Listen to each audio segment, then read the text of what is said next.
I want now some other people who want to pay verbal tributes, and I'll begin with Michael Crabb, who is the dance critic of the Toronto Star, also National Post. He has also written in Globe and Mail, a very distinguished career as a dance critic, and he always, or a number of times, he reviewed Sudha's festivals. He is the right man to speak about Sudha's attempt. Kalanidhi was one of the very rare institutions. I shouldn't say was, it is. So I'm going to bring in Michael Crabb, but unfortunately he cannot be with us in person, so that we have captured a Skype call on which he's going to talk to us. It may seem a rather odd comparison to make about a woman whose passion for the arts burned like a fire, but in some ways Sudha Khandwani was like an iceberg. What you saw of Sudha was only a small part of the much larger reality. By the time Sudha and Abdullah settled in Canada 45 years ago, Sudha's performing career was already behind her, cut short by a serious injury in 1965.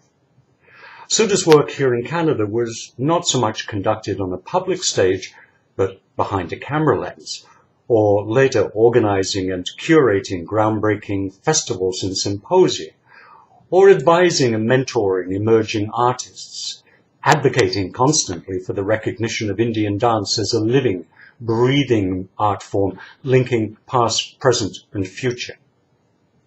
We saw the results of Sudha's efforts, but the woman herself remained largely out of the limelight. However, the importance of her work was and remains crucial to the evolution not merely of Indian dance, but of our dance milieu in general.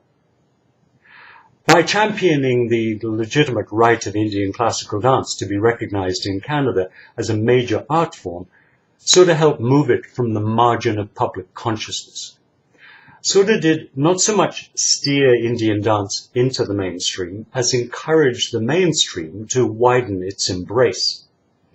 This was important because it broadened the audience's perception not just of Indian classical dance, but a whole range of culturally diverse expressions. It whetted a genuine appetite for forms and traditions from many different cultures, no longer to be viewed as exotica, but as part of a global community of dance. Within her own specialized realm, Sudha was part of the vanguard. She recognized that if the tradition of Indian dance was to endure, it must not become an artifact. It must live and breathe, which of course means it will also change. This was not always a message welcomed by those in the South Asian diaspora who clung to rigid conceptions of tradition as somehow comforting, even nostalgic markers of cultural identity. But Sudha was brave, Sudha was determined, and Sudha was right. If a tradition is strong, it will not be endangered by experimentation, by innovation. If a tradition is strong, it will not be threatened by open, vigorous debate concerning its meaning, its relevance, its evolution. And what may emerge from these investigations not only points a way forward, but deepens appreciation of the tradition on whose shoulders it stands. Thus, although so much of what Sudha did was, in a sense, beneath the surface or behind the scenes, her life's work was monumental in ambition, scale, and accomplishment.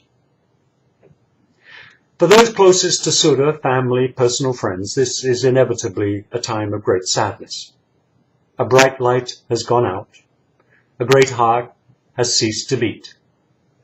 But it's important to remember that Sudha was an inspirational figure, a guide, a mentor, an activist, a visionary. In a larger sense, people such as Sudha do not die. Sudha's work leaves a permanent mark. The arts whose diversity of expressions she explored and celebrated have been deeply enriched. The lives Sudha touched are forever changed. Her legacy will live on.